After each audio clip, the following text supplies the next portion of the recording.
pagkadapyan na ikaw nang ginapamatian namon ginasandigan. Tingog sang probinsya kamatuuran ginapalap na mensahe nga may dala paglaom kag kasanad. Tinuig na nagligan, ikaw gihapon ang ako nga istasyon sa pagbudlak sang adlaw sa pagtuhaw sang biton. Mga balita nga dala inspirasyon, Aksyon radyo bakolod man sa gihapon. Padayon Aksyon radyo bakolod saludo sa imo. Padayon Aksyon radyo salamat sa pagserbisyo. Patas kag balanse, matuod nga mensahe, wala sang ginadampigan. Padayon Aksyon radyo.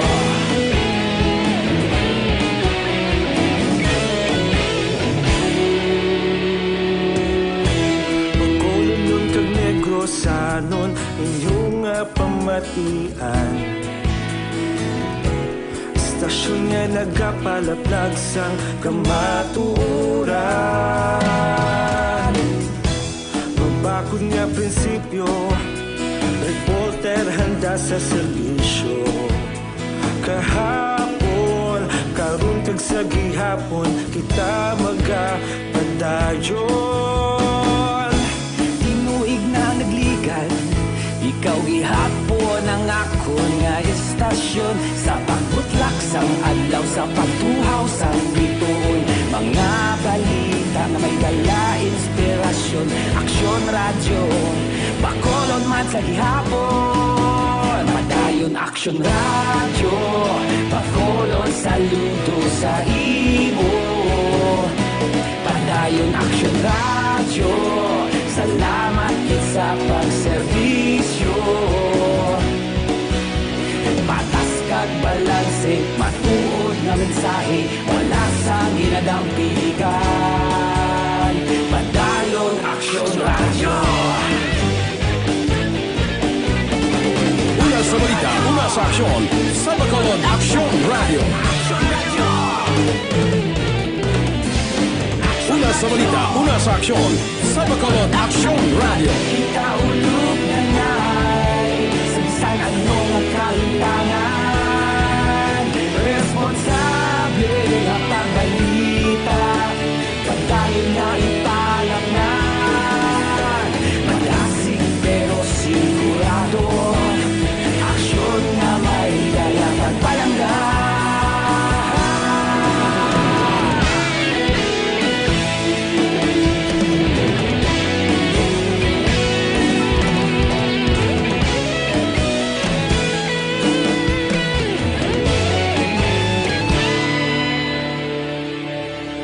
Padayon Aksyon radyo bakolod saludo sa imo. Padayon Aksyon radyo salamat gid sa pagserbisyo. Padayon Aksyon radyo bakolod saludo sa imo. Padayon Aksyon radyo salamat gid sa pagserbisyo. Patas kag balanse, matuod nga mensahe, wala sang ginadampigan. Padayon Aksyon radyo.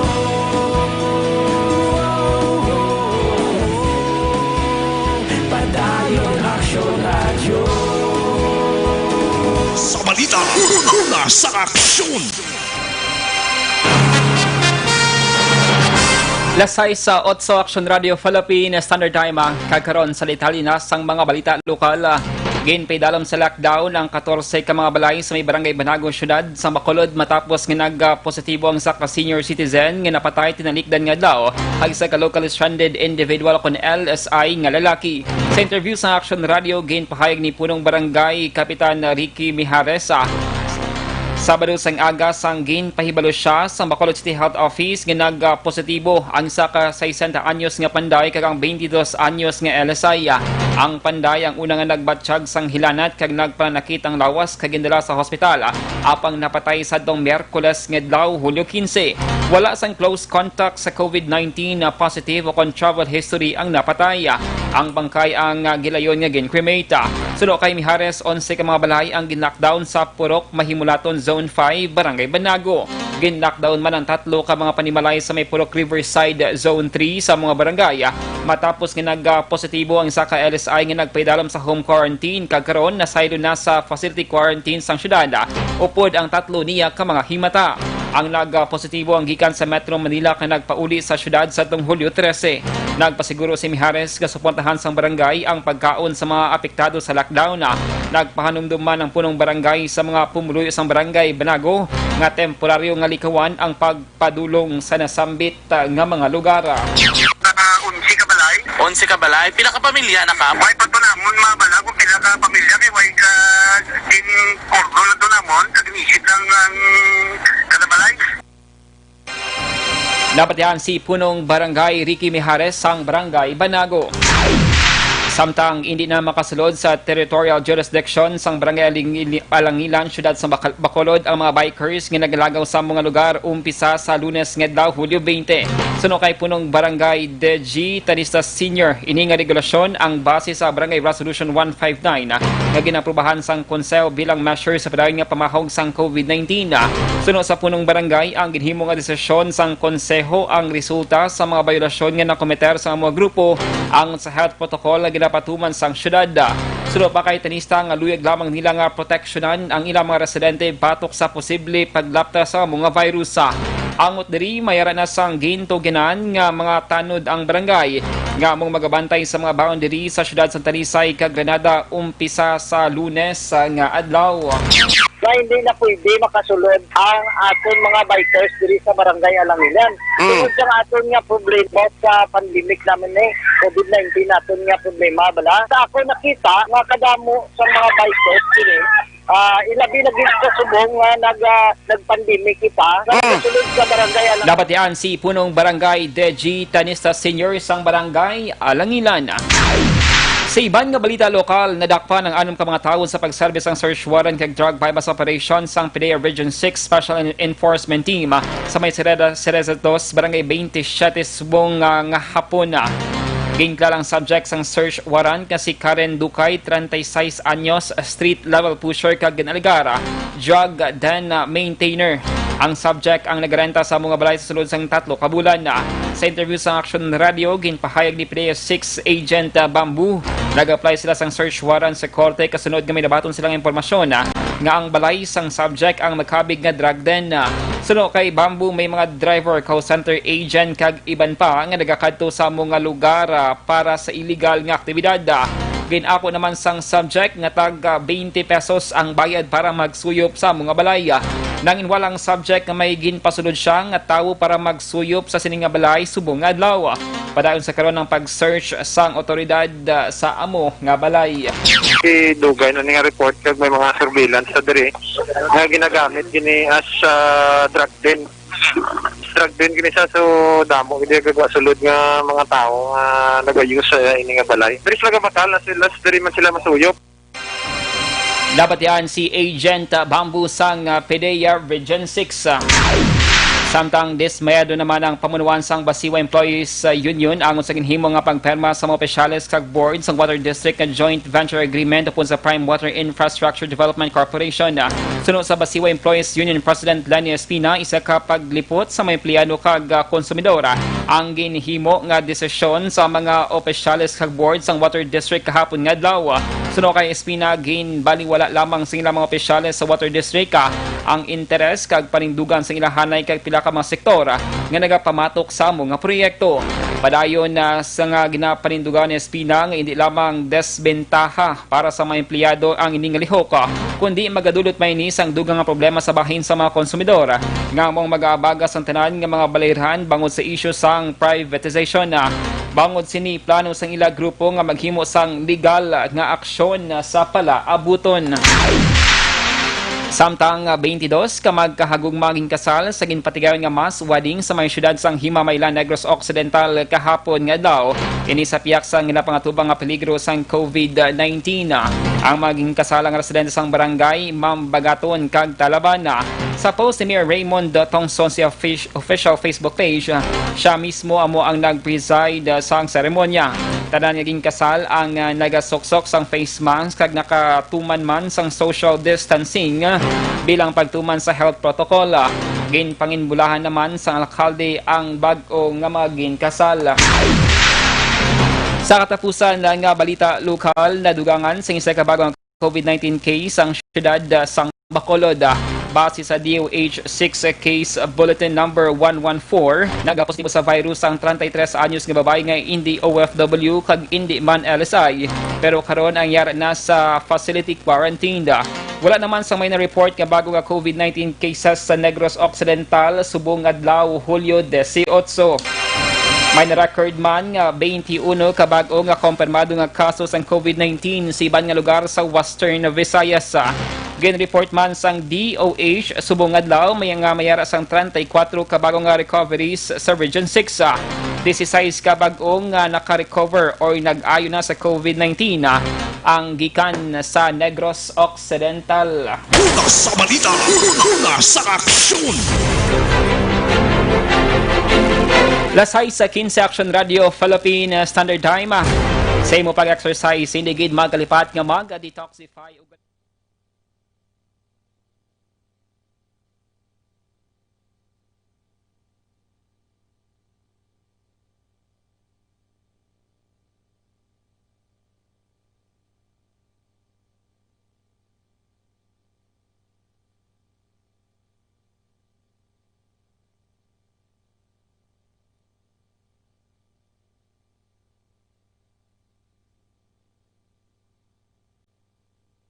kalusuganyan.ph or pwede man i-check ang Kalusugan Yan Facebook page.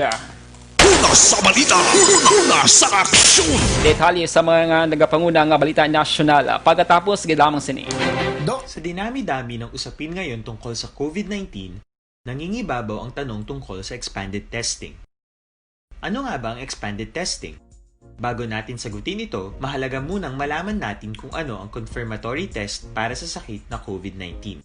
Ang Reverse Transcription Polymerase Chain Reaction o RT-PCR ay isang laboratory test na tumutukoy sa mismong virus sa loob ng tao. Ang RT-PCR ang siya lamang test na ginagamit upang makonfirm ang sakit na ito. Kaya nitong alamin kung may virus na sa katawan ng isang tao bago pa man lumabas ang sintomas. Kaya naman sa ating expanded testing, RT-PCR ang ginagamit natin ngayon. Hindi ito katulad ng Rapid Antibody-Based Tests o RATs na tumutukoy lamang ng antibodies sa katawan.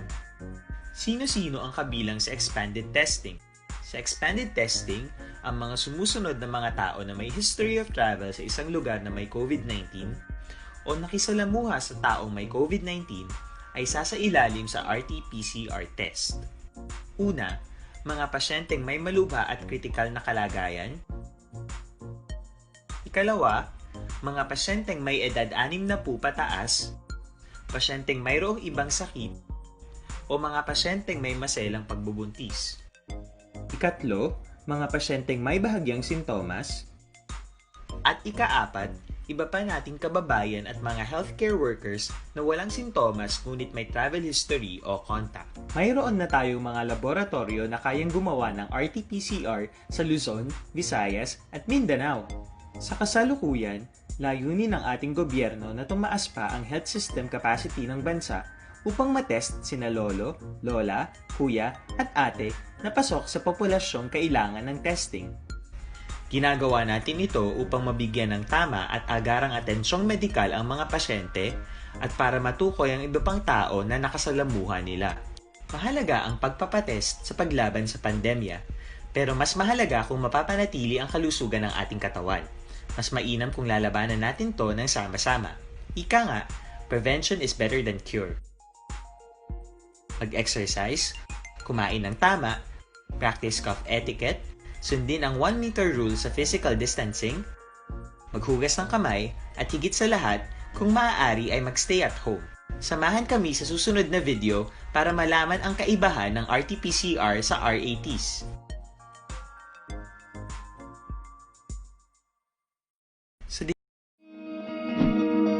Para labanan ang banta ng COVID-19 sa ating bansa, mahalaga ang kooperasyon ng bawat isa.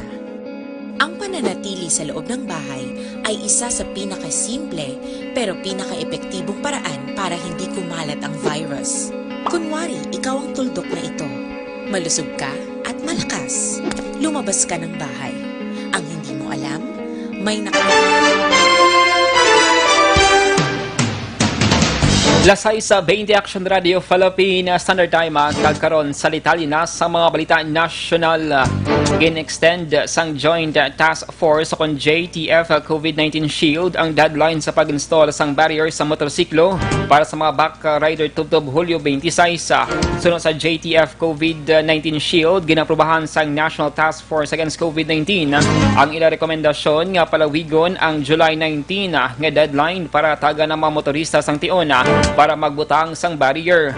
Duha ka mga barriers ang ginaprubahan sang gobyerno nasyonal nga nakapasar sa safety standards. Una, ang Bohol prototype kag ikaduwa ang angkas design. Nagalaom si JTF Civic Shield Commander Police Lieutenant General Guillermo Eleazar ngang duha ka semana nga grace period ang nagakaigo na para ang motorista ang magsunod sa safety standard para masiguro ang kaluwasan sang driver kag rider.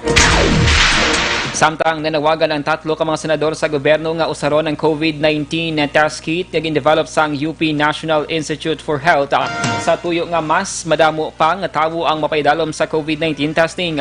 Sa isa ka joint statement ginpahayag nanday Senate Minority Leader Frank Drilon, Senador Risa Hontiveros kag Senador Kiko Pangilinan ang pungsod ang nagapasangkad sang COVID-19 testing pero ang world-class nga PCR test kits nga nagabalor sang 1,320 ang nayabukan lamang sa laboratorio bangod wala sang aksyon gikan kay Health Secretary Francisco Duque III. Ang test kit ang una ginanunsyo ni Dr. Raul Destura sadtong Pebrero kag ini ang ginaprubahan na sang FDA. Sunod sa tatlo ka mga senador, mas barato ang ini nga test kits ikumpara sa iban nga test kits gikan sa China kag pungsod Korea. Nasa advance sa statement kang test kits ang UPNIH ang mas maayo ikumpara sa iban nga imported test kits. Ginapamangkot sa karon sang DOH or kon sang tatlo ka mga senador kon nga wala ginaprubahan sang DOH ang pag-usab sang sining nga test kits kag para man sa mass production. Sa dugang nga balita national, ginadiscourage sang FDA ang pag-usar sang mask nga mayara sang exhalation valves bango naghatag lamang ini sang one-way nga protection o kun para lamang sa nagasuksok. Sunod kay FDA Director General and Health Undersecretary Eric Domingo, kalabanan sa mga mask nga may valve ang wala na rehistro nga para sa medical purposes kag ining ginagamit bilang industrial mask o kun para sa mga panday sa tuyo nga hindi makasulod ang yabok sa ginhawa sang tawo. Sunod kay Domingo, mas maayo pa ang cloth mask sang sa mask nga may valves bangod parehas nga maproteksyonan ang nagasuksok kag ang tupad nga tawo. Nagpanugyan man ng FDA sa mga hospital nga pagadumilian ang mga tawo nga makasulod sa hospital kung nagasuksok sang mask nga may valve o kung mga tawo nga wala nagasuksok sang mask sang husto. Sa katapusan nga balita national, ginanunsyo sang state-run sa People's Television Network on PTV nga temporaryo ini nga maga-off-air sang kamin 24 oras sa buwas nga adlaw Domingo Hulyo 19 matapos nga nag-positibo ang saka empleyado sa COVID-19. Sa advisory nga ginpost sa Facebook page sang PTV, ginpahayag sang management nga magapatigayon sang disinfection silang nga pasilidad kasunod sang kumpirmado nga kaso sang COVID-19 sa ilang empleyado. Sunod sa network, padayon sila sa gihapon nga maghatag sang balita kag impormasyon pagi sila social media platforms. Ang PTV ang magabalik on air sa Lunes nga adlaw Hulyo 20. Una sa balita, una sa aksyon. Lasay sa 23 Aksyon Radio Philippine Standard Time. Detalye sang balita international, sports ug entertainment. Pagkatapos, gilamang sini. Para labanan ang banta ng COVID-19 sa ating bansa, mahalaga ang kooperasyon ng bawat isa. Ang pananatili sa loob ng bahay ay isa sa pinakasimple pero pinaka-epektibong paraan para hindi kumalat ang virus. Kunwari, ikaw ang tuldok na ito. Malusog ka at Malakas, lumabas ka ng bahay. Ang hindi mo alam, may nakasalamuha ka ng may COVID-19. Tandaan, mahirap malaman kung sinong may virus, pero madali itong maipasa sa iba. Pwedeng naipasa na pala niya ang virus sa iyo nung umubo siya o bumahin. O baka naman ay nahawa na dahil humawa kayo sa parehong bagay na kontaminado. Ngayon ay mayroon ka na ring COVID-19. Isa ka ng carrier na makakahawa sa iba. Dahil maaaring ilang araw pa bago lumitaw ang sintomas na ubo, sipon, hirap sa paghinga at lagnat. Pwede ring wala kang nararamdamang sintomas, ngunit nakakahawa ka pa rin. Pag-uwi mo sa bahay, maaari mong mahawahan ang iyong pamilya. Kasama na rito ang lolo at lola mo o ang mga magulang mo na may edad. Sila ang may pinakamahina na depensa laban sa virus. Ang mga may sakit sa puso, diabetes, high blood, at iba pang pre-existing conditions, at mga buntis, mahina ang panlaban sa COVID-19. Kapag na-infect ang taong mahina ang immune system, posibleng magkaroon siya ng malalang karamdaman at kailanganing dalhin sa ospital. Sa patuloy na paglabas ng bahay at pagpunta sa pampublikong lugar, tinatayang maaari kang makahawa ng 3 pang tao at sila makakahawa ng mas marami pang iba. 20% ng mga nahawa ay maaaring maospital at dadami ng dadami ito habang mas kumakalat pa ang virus. Bukod sa dumaraming COVID-19 patients, marami pang ibang may sakit ang nasa mga pagamutan. Ang mga pasyenteng malubhang-malubha na ang karamdaman, hindi na maaasikaso. Wala ring lugar para sa mga pasyenteng may ibang karamdaman. Kaya nating iwasan ang patuloy na pagkalat ng COVID-19 kung iisipin natin ang kapakanan ng iba. Kailangan nating isipin at kumilos na parang bitbit na natin ang virus para hindi ito kumalat pa sa iba. Sundin ang social distancing. At hanggat maaari, manatili sa loob ng bahay. Kung talagang kinakailangang lumabas, panatilihin ang 1 metrong layo sa ibang tao. Maging malinis din sa katawan at sa kapaligiran. Parating maghugas ng kamay gamit ang sabon at tubig. At i-disinfect ang mga bagay na madalas hinahawakan. Ang mahalaga, mapabagal natin ang pagkalat ng COVID-19. Para mas kakaunti ang mga kailangang magpa-ospital at mabawasan ang mga Pilipinong magkakasakit. Magiging epektibo lamang ito kung mananatili tayo sa bahay. Sundin ang social distancing. Isang maliit na sakripisyo para sa buhay ng kapwa nating Pilipino. Tulong-tulong tayo. Let's beat COVID-19.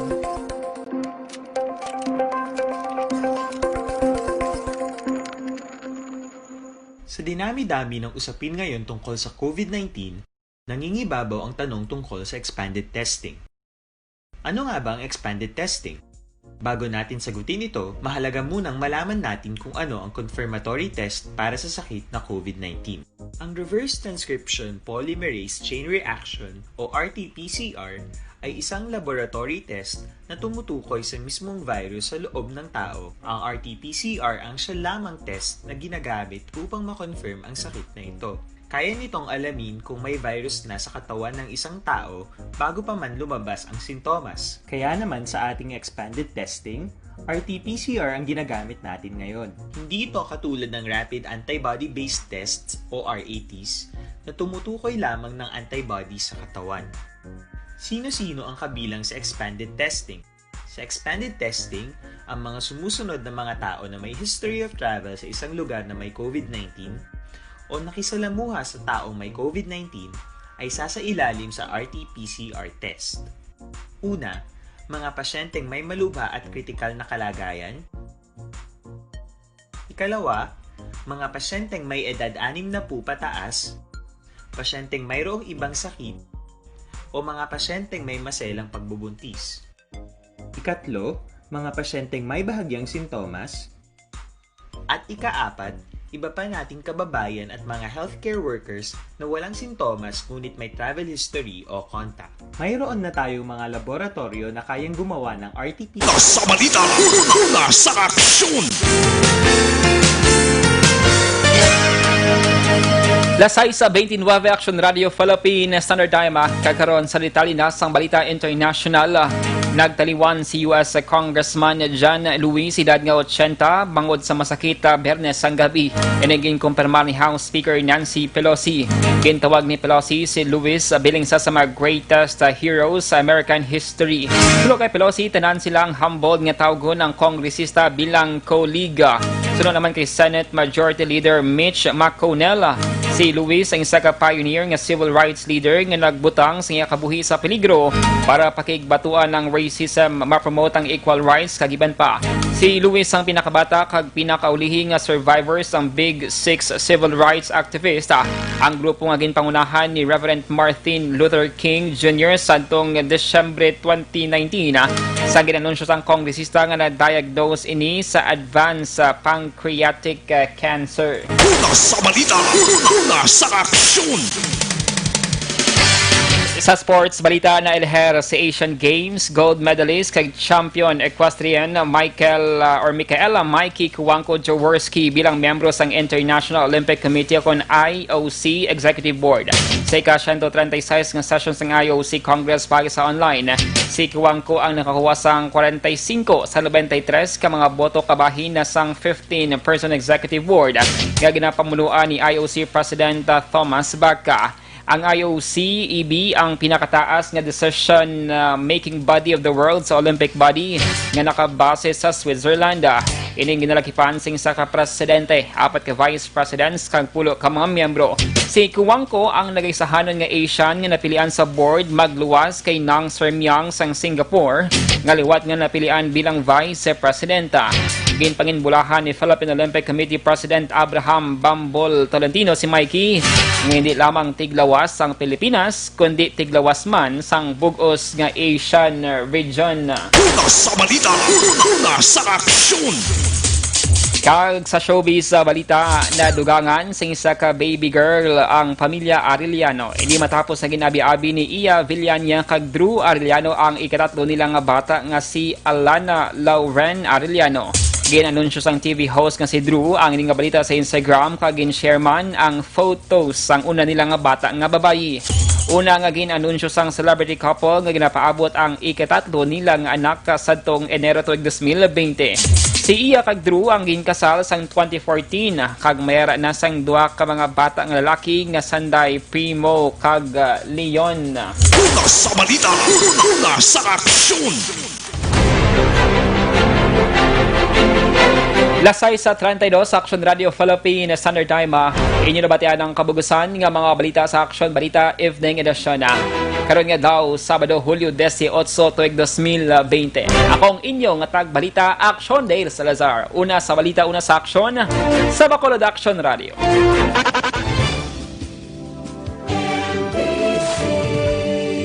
Manila Broadcasting Company. Sa balita, komentaryo, issue, serbisyo publiko. Aksyon Radio. Sa Bacolod, Aksyon Radio. Aksyon Radio.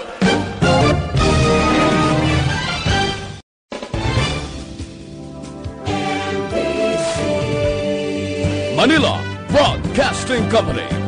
Sa balita, komentaryo, issue, serbisyo